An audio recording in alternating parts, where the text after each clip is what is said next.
Pedro Pascal, we've got to quickly mention the show everyone's obsessed by, The Last of Us, Pedro, which we're up to episode... Very good. There you do have to that. Yeah. Big time. Yeah. Is it episode 6 we're at now? It's episode 6. Episode 6, OK. And Britain's own Bella Ramsey there. Yeah. So great. Yeah. I had no her. idea she was British.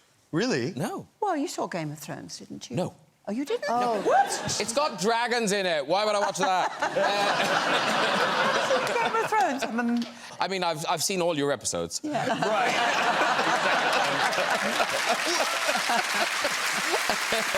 But I don't think I've ever read such good reviews for a television show. I mean, they're rapturous. Were you familiar with the game?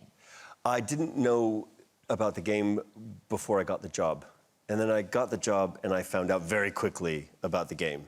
It's a very famous video game. Yeah, I've heard of it. That,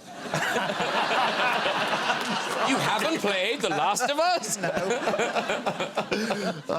It needed to be explained to me.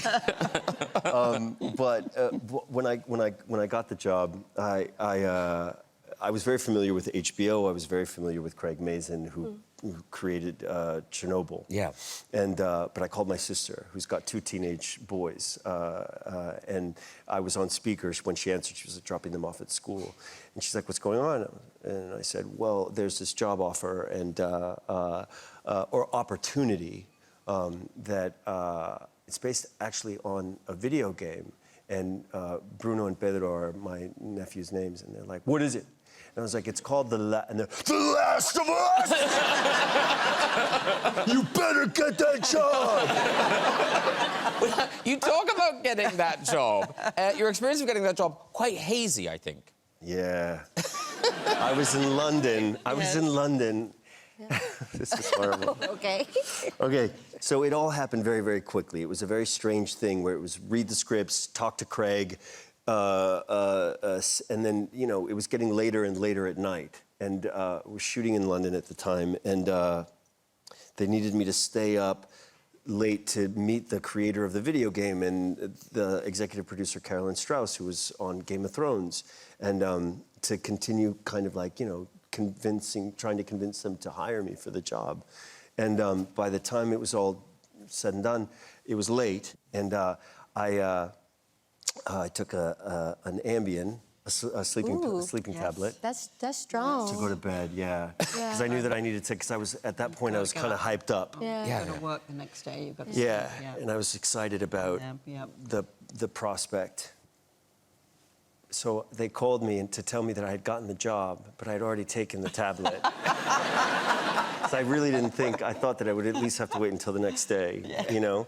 And okay. yeah, and I remember actually... Yeah, that's cool. Yeah, I was like, oh my God. And then like a couple of minutes on the call went by, apparently, and I was like, so what's up? Did I get the job? And they were like, what are you talking about? We called you, we told you got the job. And I was like, oh, I did? And they're like, what's it? And I was like, oh, I took a tablet. I forgot that completely. Woke up in the morning, it was all like, oh my God, did I get the job? You know? I'm gonna have to wait all day. They're in LA. I'm in London. I'm gonna be waiting by the phone and everything. And I had gotten the job. I'm surprised you kept the job. I mean, let's think again. It's a weird thing to say to someone, but this is kind of the first time you've played an adult. Yeah, because I do look about 14 most of the time. So yeah, this is the first time I've played somebody my age. Yeah. It's also the first time I've been on set without my mum being there, a chaperone. And like, I was sort of staying by myself in Liverpool, filming that, and yeah, that was sort of a lot of firsts. Did you go wild without your mother? Went crazy. No, I didn't. I just came back and watched Finding Nemo. So, adult role. And in terms of being like a child actor, you're kind of like the definition. Did you join theatre club at 3? Oh, yeah, I joined my local Stagecoach at 3. They let me in a bit early, because you meant to join at 4. But they let me in a bit early. But you were so good. I think I was just, yeah, well, my older sister was in the group, actually, so I think that's also how I got let in. Yeah, I just loved it. But I read in an interview, you were talking about, you know, being described as a child actor and how you kind of don't think that... You shouldn't describe child actors as child actors. I mean, I always hated it when, like, an article would come out and it'd be like, child actor Bella Ramsey, because it's like, I always found it slightly patronising. And there's associations, I think, that are made with, like, child actors, and that I'd never wanted to be, like, associated with, like, being, like, a little brat, you know? I don't know. I just never... I always felt equal to anyone that I was with on set, that we were just all there doing the same thing. And so then to be, like, distinguished as, like, a child actor, it just felt weird. I don't know. Yeah. I just wanted to be part of the gang. Because you've talked about your co-star Pedro Pascal and how he is just a big kid. Oh, yeah. He's more of a kid than me most of the time. Yeah, he's great. We definitely looked after each other. And yeah. Bella, you're such a well-known face now, and what, you started on telly at, what, 11? Yeah. OK, you just turned 20, I think. Yeah. And it's... I know, people go, oh, yeah. I know, I look about it. I missed her birthday. But you've got this global success, you've been at the Met Gala, all these things. Are you enjoying it, or is it a kind of bit overwhelming? Well, I don't think about it. OK. I don't think about that. I don't, like... I don't know that I'm famous. You are. Yeah. Which I get reminded of every time I go out. But yeah. It's not something that I'm thinking about, so I don't feel any different, really. I just feel busier. It's just so busy. The amount of stuff I have to do, and, like, travel and, like, messages and emails I have to reply to, that's the only difference. Other than that, I'm just... Your family are huge fans, Pedro, and there's a lot of them. There's so many. Yeah. Like, there's dozens of them. 34 first cousins. No, what? Really? Yeah. So they must be all very excited that you're now this big star. Oh, gosh, yeah. They're like, you little shit. You were so annoying. You finally got all the attention you were after. But don't they call you and ask for favours and things? They do, yeah. Yeah. Like, yeah, they all have my phone number. They have my phone number, and they give it out. I get messages every day. Will you say this for my birthday, or my school, my daughter's graduating, or my, nurse is, having a baby, or my priest is upset, and, You always have to do the voice. Or are you allowed to be yourself? The voice. They will let me be myself, I think, for the most part. But I think that there are no limits for what may be requested. Two young actors on the couch, Leighton and Bella. You both have... Caught me in a moment, so I can have a quick swing. But Bella and Leighton, have you ever been encouraged to kind of lose your accents? Well, I went to theatre school from, like, the age of 12. It just was easier to just speak sometimes like everybody else spoke. Because if you say, oh, Bath, that's all I had. Bath, that's it, that's my lot. But you know what I mean? I just started to round my words. But I feel like recently, like, if I played a northern character, I go home to my mum and she's like, why are you speaking like that? She's like, you don't even sound like you're from here anymore. Yeah. Do you know what I mean? So it's a bit wishy-washy, but, you know. Where are you from? I'm from Bury, which is, like, Great Manchester. Yeah, cool. So it's got a little bit of a twang. Yeah, I can hear it. Yeah, thanks. Yeah, you're welcome. My mum will be proud. Yeah. And what about you, Bella? I never think that I have an accent, but apparently I do. But I'm from Leicestershire, so yeah, I'm a bit Midlands, but I'm not very like my family. One half of my family is from further up north, and the others were like in Leicester. Oh, actually, my grandfather was born in Yorkshire, and he walked down to Leicester. Sorry, this is such a ramble. His father walked down from Yorkshire to Leicestershire in search of a job, and got a job, and then earned enough money so that he could pay for, like, travel, a train ticket for my grandfather to travel down, and the rest of the family. So, yeah, I've got some Yorkshire in me somewhere. I knew that. And, Rafe, I don't want to presume, but have you always sounded like this?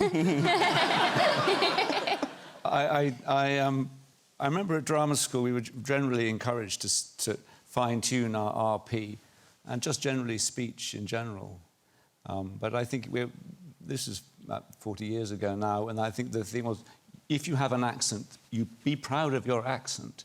But this tool of RP is useful to have. Yes. But it was never, when I was at drama school, it was never get rid of your accent. Yeah. It was, celebrate who you are and how you speak. But this is a useful tool. Yeah. But is this how you've always spoken? The moment I was born.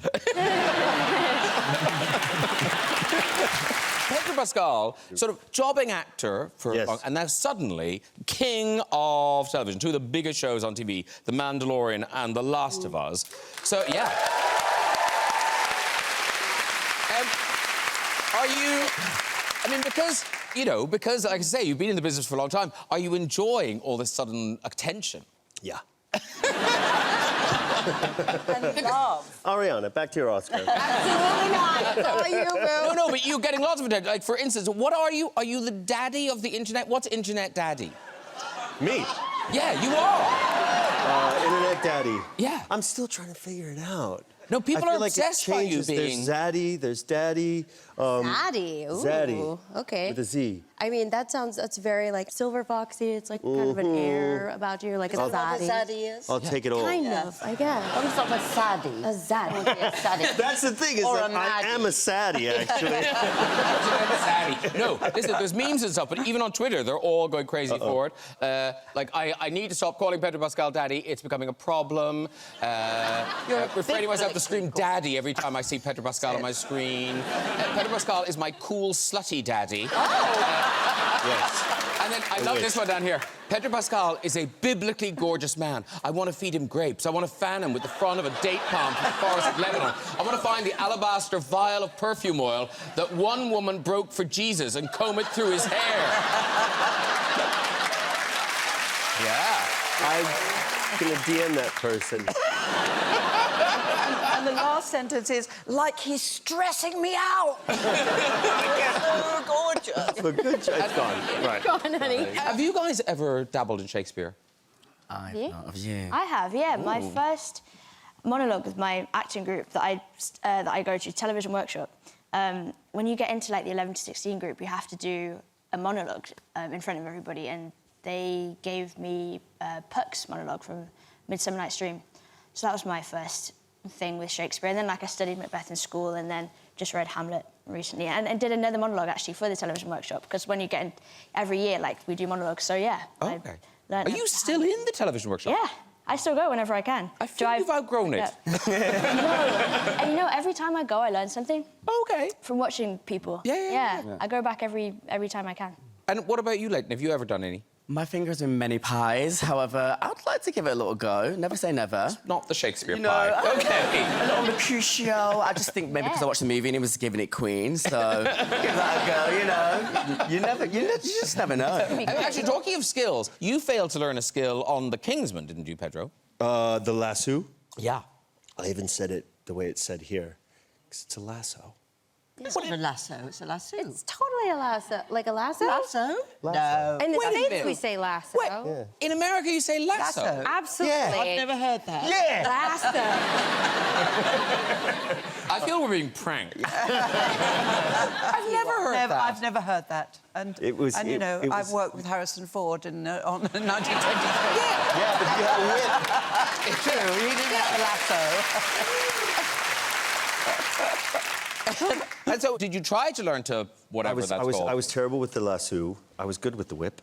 Oh, there you are. Bet you were. That was the electric lasso, but there's nothing there. And so it was really just kind of a rope that ended here, and you know, you had the green tape, and the rest was special effects, but you had to, you know, make it convincing and sort of shake with it. And do you want me to? I should do it, right? Oh, yeah, Yes, yeah. please. Oh, nice. Oh, yes. Oh, it's like a hula hoop. I'm like, whoa, you know. I saw it. I saw did, it. right? I did. I saw it. Definitely giving zaddy. Zaddy.